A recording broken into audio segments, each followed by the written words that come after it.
Incroyable, incroyable. On va se retrouver 4 ans après. 4 ans après cette désillusion, cette remontada où on s'est fait voler par l'arbitrage.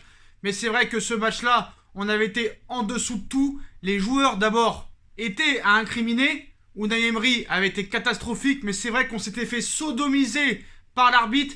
Mais les postos, on va se retrouver au mois de février pour la revanche contre le FC Barcelone. Cette revanche qu'on attend tous, on les attend tous. Cette année, on s'est vengé de Manchester United qui nous avait éliminés de la Ligue des Champions en 2019. Et là, on retrouve le Barça, le FC Barcelone. Alors, il y a quelques semaines, je vous aurais dit tirage très favorable. Le Barça, ça ressemble à que dalle depuis quelques mois. Après leur 8-2 contre le Bayern de Munich. Tous les ans aussi, eux, ils prennent des clairas. Ils ont pris 3-0 contre la Roma, 4-0 contre Liverpool, 3-0 contre la Juve. Mais là, on va se retrouver face à face, tête contre tête. Et là, franchement, s'il n'y a pas vraiment un sentiment de revanche, si les mecs là sont pas motivés, ils seront jamais motivés, les postos. Après, on ne sait pas avec quelle équipe on va arriver là-bas. Avec quel jeu on va arriver là-bas. Parce que quand tu regardes le FC Barcelone en ce moment et le Paris Saint-Germain en ce moment, c'est deux équipes dégueulasses à regarder. Mais je suis désolé. Si Paris a son équipe type, Paris est favori. Et ce match, vraiment ce match, va être regardé par le monde entier. Parce que déjà, il y aura une énorme envie de revanche de la part du Paris Saint-Germain. Personne n'a oublié ce qui s'est passé le 8 mars 2017. Alors qu'on gagne 4-0 à l'aller au Parc des Princes le 14 février 2017. On se reprend cette remontada, 6-1. Et là, ça va être la folie. Ça va être la folie. Alors, je ne sais pas si les matchs vont être à huis clos ou non. Mais là, il y a vraiment un sentiment de revanche. Il y aura une motivation. On ne sait pas dans quel état on va arriver là-bas. Mais si là, tu n'es pas motivé, tu ne seras jamais motivé. Alors, certes, si tu as ton équipe type, il y a très peu de joueurs qui étaient là lors de cette remontada. Navas n'y était pas. Mbappé n'y était pas. Neymar n'y était pas. Icardi, Moïskine n'y était pas. Paredes n'y était pas, Rafinha n'y était pas, à part Kipembe, Marquinhos et Verratti, peu de joueurs étaient présents lors de cette remontada. Donc est-ce qu'il y aura vraiment cette envie de revanche?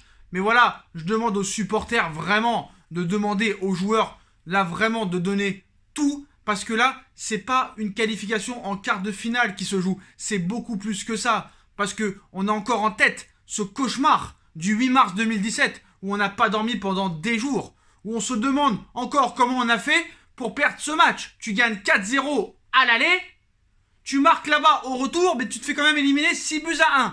Alors moi, je veux bien l'excuse de l'arbitrage. Il nous a fracassé tout le match. D'ailleurs, il n'a plus jamais arbitré un match de Ligue des Champions depuis.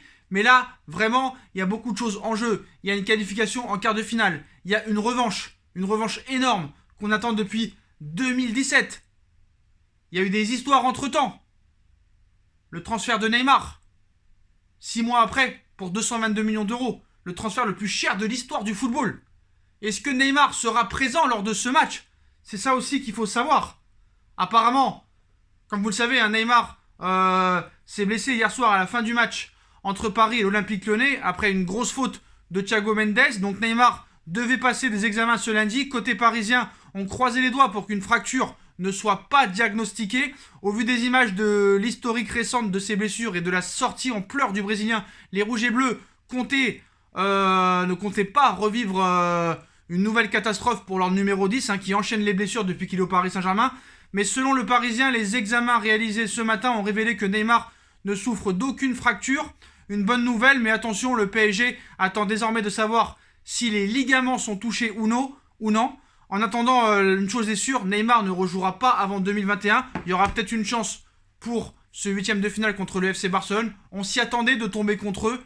Et là, vraiment, il va falloir vraiment tout donner. Parce que c'est vraiment une vraie revanche, les postos. Moi, j'ai pas dormi de la nuit pendant 3 jours. Entre le 8 mars 2017 et le 11 mars 2017, ça a été terrible pour moi.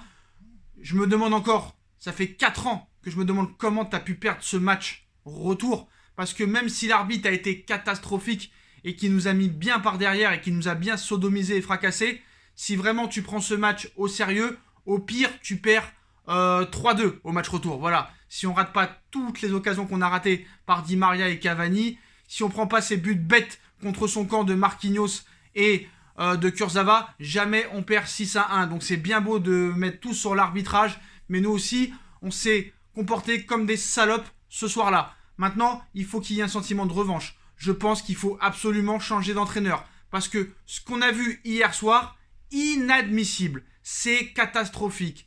Honteux. Quand tu vois la conférence de presse de Tuchel après le match, qui te dit Diallo, je comprends pas pourquoi il était blessé. Hein. Pourtant, il n'a pas joué. Mbappé aussi, il y avait un risque de blessure. On perd Diallo, on perd Neymar. Icardi, il a disparu.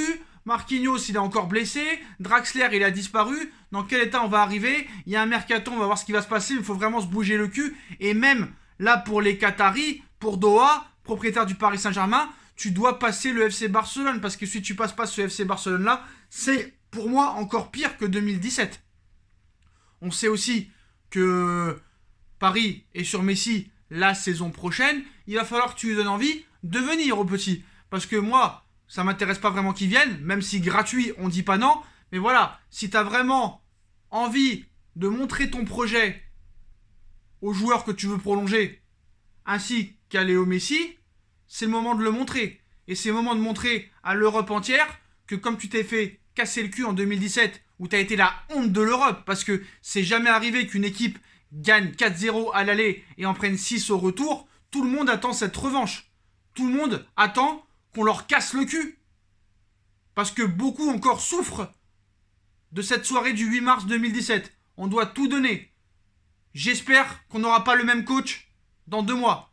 Je pense que si Paris perd à Lille dimanche prochain, je pense qu'ils se sépareront de ce coach. C'est impossible de continuer si tu perds à Lille. Déjà, il y a un match à Lorient. On va voir comment ça va se passer. Contre Lorient, au parc, excusez-moi. Mais à Lille, je vois pas comment tu peux t'en sortir sans Neymar, avec un Mbappé amoindri, avec un Marquinhos blessé, avec un Draxler blessé, avec un Verratti pas au top, avec un Icardi blessé, avec un 3-5-2 qui marche pas du tout, avec aucun arrière gauche, avec des joueurs qui jouent milieu de terrain qui se retrouvent en défense centrale. Ça a été catastrophique ici hier, nullissime, on s'est fait marcher dessus. Et même si le FC Barcelone est en déclin depuis quelques mois, et au niveau du jeu c'est catastrophique, les mecs peuvent se révéler du jour au lendemain. On ne sait pas ce qui peut se passer. Mais voilà. Donc nous, on ne peut pas dire qu'on est favori parce qu'on n'arrive pas à aligner 2 fois de suite l'équipe type. On n'a que des blessés. On a des joueurs qui s'en battent les couilles du club. On est des grosses daubes. On n'a aucun dirigeant. Ce club n'est pas dirigé. On n'a pas d'entraîneur. On n'a pas de président. On n'a rien.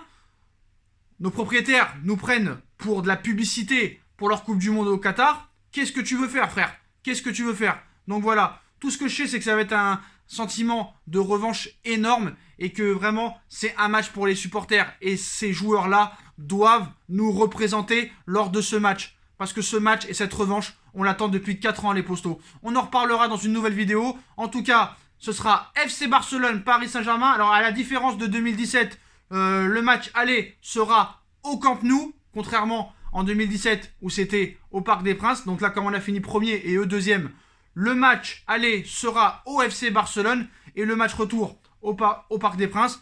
Ça n'empêche pas de prendre des remontadas, hein, vu qu'à Manchester, on avait gagné 2-0 et on a pris 3-1. Donc voilà. Donc on verra ce qui se passera.